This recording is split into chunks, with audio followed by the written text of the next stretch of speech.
Hello friend, good morning all. সবাই কেমন আছেন? আজকে শুক্রবার সকাল 8:30 বাজে। আমি ইঞ্জেকশন দিতে এসেছি, লিফটের জন্য ওয়েট করছি।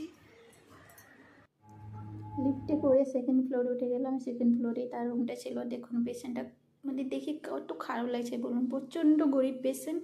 3 মাস ধরে মানিপালে ট্রিটমেন্ট চলছে। দুবার অপারেশন হয়েছে। ইউরিনের প্রবলেম হয়, ইউরোলজিক্যাল প্রবলেম আছে। নেফ্রোলজি ইউরোলজি দুজনকেই দেখাচ্ছে। আর দেখুন রাস্তার দুপাশে কত সুন্দর না গাছগুলো। আমি সকাল সকাল যখন উঠেছি এই গাছগুলো এত সুন্দর লাগছিলো, ভাবলাম আপনাদের সাথে একটু শেয়ার করি। তো চলো বন্ধুরা, দেখতে থাকো।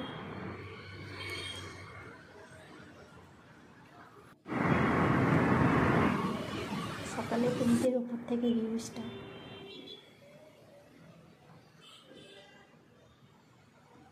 বেঙ্গালুরুতে কত গাছ দেখুন। এখানে রাস্তার সাইডে গাছ, প্রচণ্ড গাছ আছে। কেউ